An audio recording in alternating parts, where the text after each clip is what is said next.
नमस्कार दोस्तों, upgrade fin पे आपका स्वागत है। और आज निफ्टी में जो हमें ट्रेड देखने को मिला वो फ्लैट कारोबार होता हुआ देखने को मिला। और निफ्टी ने जो क्लोजिंग दिया है वो है 17,550 करोड़ के आसपास, लगभग निफ्टी में 0.15% के अपमूव के साथ और पॉजिटिव की जो क्लोजिंग के साथ निफ्टी ने अपना क्लोजिंग दिया है। तो निफ्टी एक रेंज बाउंड ट्रेड कर रहा है और एक फ्लैट ट्रेड हो रहा है निफ्टी में अभी। तो निफ्टी में किसी भी गिरावट में अगर आपको ट्रेड करना है और स्टॉक को एक्यूमुलेट करना है तो वो कौन से स्टॉक हो सकते हैं उनके बारे में हम जरूर जानकारी रखेंगे। अगर अपॉर्चुनिटी मिलता है उन स्टॉक को हम अच्छे रेट पे बाय कर सकते हैं। ये हमने जिन स्टॉक के ऊपर डिस्कस किया उनमें से है एनआईटी लिमिटेड, एसबीआई कार्ड और आईजीएल, आईसीआईसीआई जीआई। तो ये जो तीन स्टॉक है इन पे आप जरूर ट्राई कर सकते हैं। अपॉर्चुनिटी मिलता है आप इसमें इन्वेस्टमेंट कर सकते हैं अच्छे रेट पे। ठीक है, तो चलते हैं आज के स्टॉक के चार्ट पे। इससे पहले अभी तक अगर चैनल को सब्सक्राइब नहीं किया, चैनल को सब्सक्राइब करके बैंक को दबा दीजिए। वीडियो अच्छा लगता है तो लाइक बटन दबाना मत भूलेगा। एशियन पेंट सेक्टर का सबसे बड़ा स्टॉक है और इस स्टॉक में आज हमें 1% के ऊपर हमें गिरावट दिख रहा है और धीरे धीरे हमें वीकनेस भी नजर आ रहा है इस स्टॉक में। अगर लो की बात करें 3305 आज उसमें जो लो बनाया क्लोजिंग दे रहा है 3323 के लेवल के आसपास। 12 लाख के ऊपर टोटल ट्रेड हो रहा है जहां से 66% डिलीवरी है। चार्ट पे देखते हैं किस लेवल पे स्टॉक हमें बाय करना चाहिए। तो आ चुके हैं एशियन पेंट के चार्ट पे। 1 मंथ के कैंडल से पूरा चार्ट रिप्रेजेंट कर रहा हूँ। पूरा चार्ट क्यों दिखा रहा हूँ इसका कारण है आपको नजर आना चाहिए स्टॉक ग्रोथ में है कि नहीं।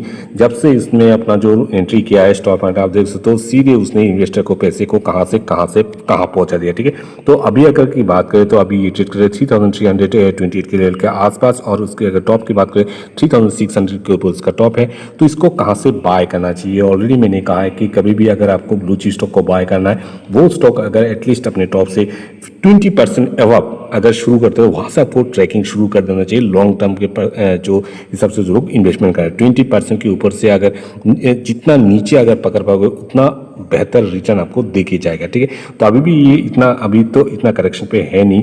तो जस्ट 3500 उसने टॉप बना के अभी ट्रेड कर 3328 के लेवल के आसपास।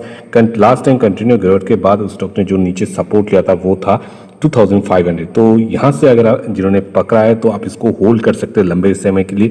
और जो लोग अभी इन्वेस्ट करना चाहते हैं शॉर्ट टर्म के लिए उनको इतना ही कहना चाहता हूँ एटलीस्ट आप इस लेवल के लिए आप इंतजार कर सकते हैं जो कि है 3000। अभी बाय करने की कोई जरूरत नहीं है। अभी जस्ट इसको ट्रैक कीजिए। किसी भी गिरावट में अगर 3000 के आसपास आता है वहां पे सपोर्ट लेता हुआ दिखता है तो वहां से आप बाय कर सकते हैं। बिलो 3000 मिलता है बहुत ही अच्छा है।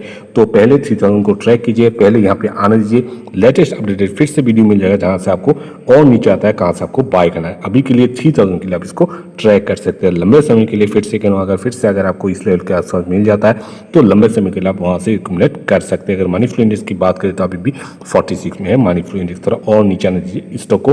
तो ट्रैक करते रहिए, आने वाले टाइम के अंदर इस लेवल पे आता है सपोर्ट लेता है वहां से बाय कर सकते हैं शॉर्ट टर्म के लिए 3000 के लेवल के आसपास। चलता हमारे नेक्स्ट स्टॉक के पास। जो नेक्स्ट स्टॉक है वो है टीसीएस में भी थोड़ा वीकनेस हमें नजर आ रहा है और आज जो दिन का लो बनाया 3216 और क्लोजिंग 3219 के आसपास। अगर नीचे टोटल ट्रेड की बात करें अभी जस्ट 12 लाख ही उसमें ट्रेड हुआ है आज दिन भर था जहां से 61% डिलीवरी। तो कहां से उसको फ्रेश बाय कर सकते हैं चलिए चार्ट पे देखते हैं। ये जो ब्लू चिप स्टॉक है आपको लंबे समय के लिए अगर इन्वेस्टमेंट करते हैं तो आपको एक स्टैंडर्ड जो सीए रिटर्न वो रिटर्न जरूर देके जाएगा। At least yearly CA return 15 to जो 20% सीए रिटर्न ईयरली आपको देके जाएगा लंबे समय के। ऐसा नहीं कि हर साल आपको 50 टू 20% देके जाएगा।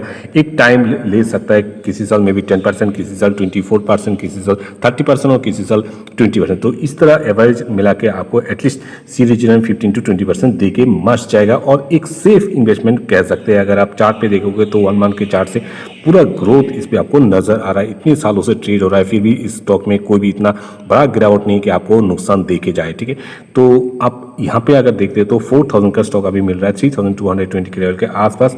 तो 1 डे कैंडल से आपको शॉर्ट टर्म इन्वेस्टमेंट के लिए आपको दिखा रहा हूँ। उसके बाद जो लॉन्ग टर्म इन्वेस्टमेंट कहाँ से कर सकते हैं वो भी आपको बता दूंगा। अगर आप देख सकते हो कंटिन्यू इस स्टॉक में हमें गिरावट नजर आ रहा है 3400 टॉप बना कर फिर से गिरावट चल रहा है 3200 के आसपास ट्रेड कर रहा है। तो कंटिन्यू गिरावट में बिल्कुल मैं सजेस्ट नहीं करता बाय करने।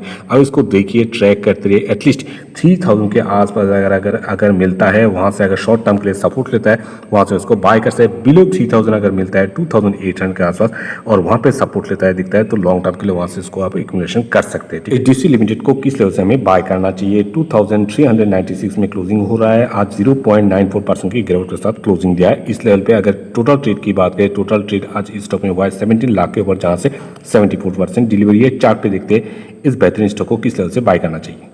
जो आप देख सकते हो यहाँ पे 1 मंथ के कैंडल पूरा चार्ट रिप्रेजेंट करो, इसका कारण आप समझ चुकोगे क्योंकि आपको ग्रोथ दिखाना चाहता हूँ। इस तरह की ग्रोथ स्टॉक के अगर आप इन्वेस्ट करोगे और आपके पोर्टफोलियो का जो जितनी भी स्टॉक है आप होल्ड करते हो वहाँ से एटलीस्ट 70% स्टॉक में से एटलीस्ट 60%, 60% स्टॉक आपका ब्लू चिप स्टॉक या फिर लार्ज कैप स्टॉक होना चाहिए। बाकी 30-40% आप मिड कैप और स्मॉल कैप स्टॉक में इन्वेस्टमेंट करना चाहते हैं। इस तरह अगर आप एक डिसिप्लिन मान के इन्वेस्ट करेंगे तो आपका जो पोर्टफोलियो है वो हमेशा एक ग्रोथ पोर्टफोलियो दिखाता रहेगा। ठीक है, तो इस स्टॉक की अगर बात करें और रिस्क भी मैनेजमेंट होता है इस तरीके से। अगर 3000 इसका टॉप है और आप वेटेड करें 2400 के लेवल के आसपास, तो किसी भी गिरावट में अगर आपको मिल जाता है 2200 से लेके 2100 के आसपास, वहां से आप इसको शॉर्ट टर्म के लिए इन्वेस्टमेंट कर सकते हैं।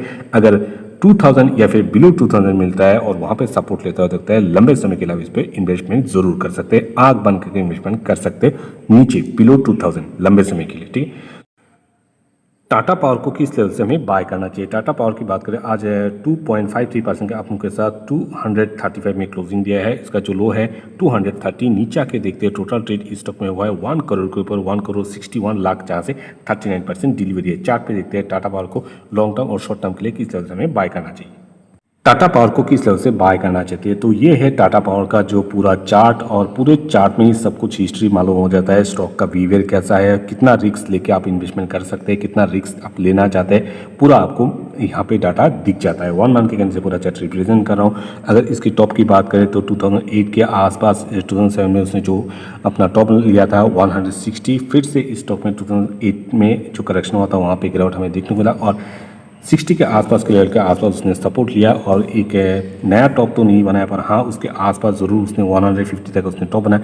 पर कंटिन्यू इस टॉप में 2008 के बाद कंटिन्यू में गिरावट ही नज़र आ रहा दिखा, और 2020 के गिरावट के बाद एक अच्छा खासा आपको हमें देखने को मिला और 300 उसने टॉप बना के अभी ट्रेड करे 235 के लेवल के आसपास। अगर मनी फ्लो इंडेक्स की बात करें काफ़ी ऊपर है, तो इस तरह की गिरावट में अगर पकड़ पाते हैं तो आपको एक अच्छा खासा रिटर्न जरूर दिखेगा। तो अभी तो ऊपर है, एटलीस्ट ये लंबे समय के लिए। उससे पहले थोड़ा शॉर्ट टर्म के लिए जो लेवल है वो बता दूँ। शॉर्ट टर्म के लिए लेवल के लिए आपको अगर मिलता है ये 210 के आसपास या फिर 200 के आसपास, वहाँ से इसको एक्यूमुलेशन कर सकते हैं।